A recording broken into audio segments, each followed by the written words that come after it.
जयकार करें गणेश जी का, जो है पार्वती और शंकर जी के प्यारे पुत्र। प्रिय भक्त गणों, आज हमारा खास दिन है क्योंकि आज सावन के महीने का एक मंगलवार है।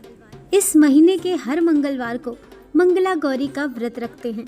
आज के इस शुभ दिन पर मंगला गौरी व्रत की कथा को सुनना बहुत ही शुभ माना जाता है।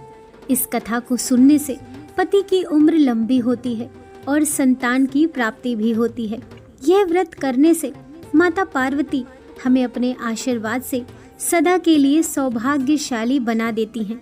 इसीलिए यह व्रत बहुत ही महत्वपूर्ण है और इसे करने से जीवन में अनेक शुभ फल मिलते हैं। अगर आप ये कथा सुन रहे हैं तो पूरा सुनिए। देवी गौरी का ये व्रत मंगला गौरी के नाम से मशहूर है। जैसे माता पार्वती ने भगवान शिव के लिए बहुत कठिन तपस्या की थी, ठीक उसी तरह इस व्रत को करने और उसकी कथा को सुनने से महिलाएं अपने पति के जीवन को लंबा और सुखमय बनाने की प्रार्थना करती हैं। उसके साथ साथ अपने घर में सुख शांति और धन की बढ़ोतरी के लिए भी यह व्रत करती हैं। आज मैं इसी के बारे में आपको बता रही हूँ। माँ मंगला गौरी की कहानी बहुत ही अनूठी है। इस कहानी को ध्यानपूर्वक और खुश मन से सुनना चाहिए। इसे सुनने से आपके सारे बुरे पाप मिट जाएंगे और आपकी इच्छा भी पूरी होगी। एक गांव में एक बुढ़िया रहती थी। बुढ़िया माई का एक बेटा था जिसका नाम भोला था। उसकी एक सुंदर पत्नी थी रूपा। भोला अपनी माँ का बहुत ख्याल रखता था। बहू भी बहुत सीधी थी, लेकिन बुढ़िया माई दिन रात बहू से झगड़ा करती रहती थी। एक दिन बुढ़िया माई ने घर आकर बताया, बहू सुन, मैं शिव जी के मंदिर से आ रही हूँ। वहाँ सब बातें कर रहे थे कि यदि सावन के सोमवार का व्रत कर अगले दिन मंगल को मंगला गौरी व्रत किया जाए तो भोले बाबा और माँ पार्वती की कृपा से तुझे बेटा हो सकता है। तब रूपा ने कहा, लेकिन माँ जी, मैं तो केवल सोमवार का व्रत करती हूँ। ठीक है, अब आप कह रही हैं तो इस बार मैं दोनों व्रत करूँगी। बुढ़िया माई केवल उसे परेशान और भूखा रखने के लिए ये सब कह रही थी। उसने आगे कहा, अरे ऐसे व्रत नहीं करना है। दोनों दिन कुएं से 7 घड़े पानी शिवलिंग पर चढ़ाना है। रूपा यह सुनकर परेशान हो गई। उसने कहा, माँ जी, मैंने तो ये सब करते किसी को नहीं देखा। यह सुनकर बुढ़िया माई को क्रोध आ गया। उसने कहा, मैं क्या झूठ बोल रही हूँ? ये केवल संतान प्राप्ति का उपाय है जो तुझे करना ही पड़ेगा। ये सुनकर रूपा चुप हो जाती है। कुछ दिन बाद सावन शुरू हो जाता है। रूपा ने पहले सोमवार को सुबह पूजा पाठ कर व्रत शुरू किया और 7 घड़े पानी कुएं से भरकर शिव जी पर चढ़ा दिया। कुआं मंदिर से काफी दूर था, इसीलिए उसे काफी समय लग गया ये सब करने में। शाम को जब रूपा वापस आई तो देखा भोला बहुत गुस्से में घर के बाहर बैठा है। रूपा के पूछने पर उसने गुस्से में कहा, कहाँ चली गई थी? इतनी देर लगती है जल चढ़ाने में। घर में मेरी भूखी माँ बैठी है और तू घूम घूम कर पूरा गांव देख रही है। ये कहकर भोला ने उसे मारा। रूपा मार खाकर बिना कुछ खाए ही सो गई। अगले दिन उसकी सास ने कहा, बहू, आज फिर से तुझे जल चढ़ाना है। यह सुनकर रूपा ने कहा, माँ जी, कल से मैंने कुछ खाया नहीं है और इनकी मार से मेरा पूरा शरीर दुख रहा है। आज मैं कलश कैसे उठा पाऊंगी?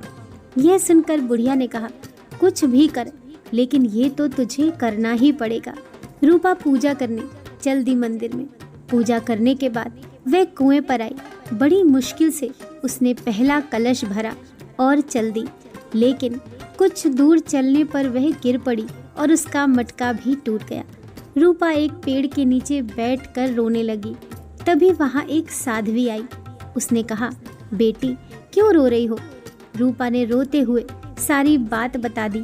उसकी बात सुनकर साध्वी ने कहा, बेटी, तू एक काम कर, 1 लोटा जल का ले और उसमें से 7 बार थोड़ा थोड़ा शिवलिंग पर चढ़ा देना और घर जाकर अपनी सास से कहना, मैंने जल चढ़ा दिया। रूपा ने कहा, लेकिन ये तो झूठ होगा और मेरा मटका भी टूट गया। तब साध्वी ने कहा, ये ले लोटा, इसमें जल भरकर चढ़ा दे और इसे घर ले जाना। लेकिन छिपा कर रख देना। रूपा ने ऐसा ही किया। दोपहर को वह घर पहुंच गई। बुढ़िया माई के पूछने पर उसने वही बता दिया जो साध्वी जी ने बताया था। शाम को माँ मंगला की पूजा कर उपवास पूरा किया। इसी तरह 2 मंगला गौरी व्रत पूरे हो गए। लेकिन जब तीसरे व्रत की बारी आई तो बुढ़िया माई चुपचाप रूपा के पीछे गई। उसने सब देख लिया। बुढ़िया माई ने घर आकर अपने बेटे को सब बता दिया।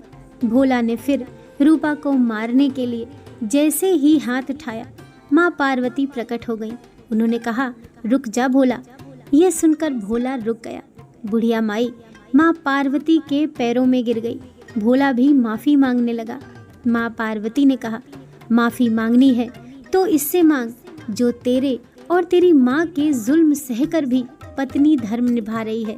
भोला ने रूपा से माफ़ी मांगी। बुढ़िया माई ने कहा, बेटी मुझे माफ़ कर दे, तुझे परेशान करने के चक्कर में मैंने ये सब कहा था। रूपा ने कहा, माँ इस संसार से मेरा मन भर गया है, आप मुझे अपने साथ ले चलिए।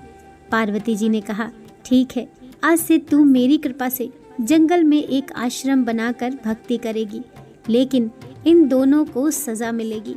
रूपा ने कहा, माँ इन्हें माफ़ कर दीजिए। ये सुनकर माँ पार्वती ने कहा, आज तुम्हारी बहू के कारण तुम्हें जीवन दान मिला है। जाओ इस लोटे को रख लो। तुम्हारे परिवार में कभी अन्न धन की कमी नहीं रहेगी। लेकिन मैं अपनी बेटी को साथ ले जा रही हूँ। माँ की कृपा से रूपा ने एक आश्रम बनाया जिसमें बहुत सी स्त्रियाँ जो घर में दुखी थीं आकर भगवान की भक्ति करने लगी। दोस्तों, कहानी पसंद आई हो तो वीडियो को लाइक कीजिए, चैनल को सब्सक्राइब कीजिए। मिलते हैं नेक्स्ट वीडियो के साथ। हर हर महादेव।